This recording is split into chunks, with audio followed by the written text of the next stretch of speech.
Well, that's the whole point, is that nothing exists independently from your own mind. That is the teaching of the Buddha. And you can use a simple example. If you live in the Trump Tower with millions of dollars, can you be happy or can you be sad? And the answer is you can be both. Can you be in the fields in Calcutta and be happy and be sad? You can be both, right? So the idea is it's not the external environment. It's the attitude and the love and the wisdom that we bring to our environment that determines our state of mind and our experience.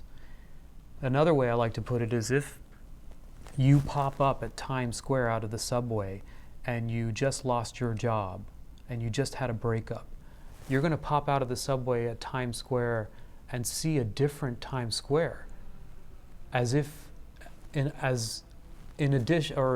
opposed to when you're in love and you just got a job and you just feel happy and you come out of the same subway and you see Times Square, you're seeing a different Times Square out there. And then Buddha will ask you, which one's the real Times Square? Which one is the real Times Square? Is it the one that's like a disaster horror story circus show?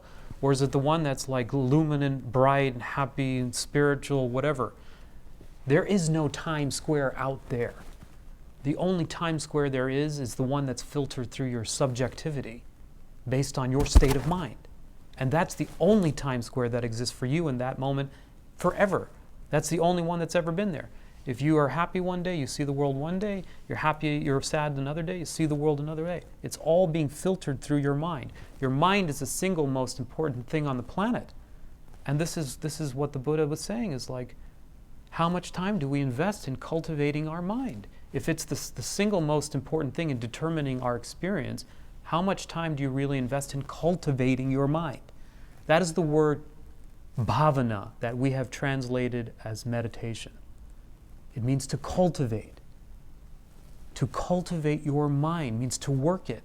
One of the ways I like to talk about this is when you get your Mac computer, you pull it out of the box and you go play with it. You never read the instruction manual. You don't know what you're doing. You maybe know 10%, or if you're a techie, maybe you know 80%. Most of us just go and play the best we know. No one reads the instruction manual. Buddha was just basically saying, you have this amazingly powerful thing that determines the quality of your whole life, and you're not reading the instruction manual, and you're not going to school to understand how to use this incredibly powerful tool to be happy. You're just, winging it. That's all he was saying. You don't need anything else. You just need to know how to use this, and then everything around you will change. It doesn't mean the environment has to change to be anything different. If you change your internal environment, suddenly the environment changes. Like I said, the computer is the mind. The instruction manual is the teaching on wisdom. And bringing that computer to work and using it to benefit others, like you're working for an NGO and you want to funnel money to feed hungry people, that's the utility or the application. So you need all three. You need the wisdom, you need the technology, and you need the application. There's the three things again, the three trainings again. Understand the nature of your mind and how it works. These are the teachings on emptiness and karma.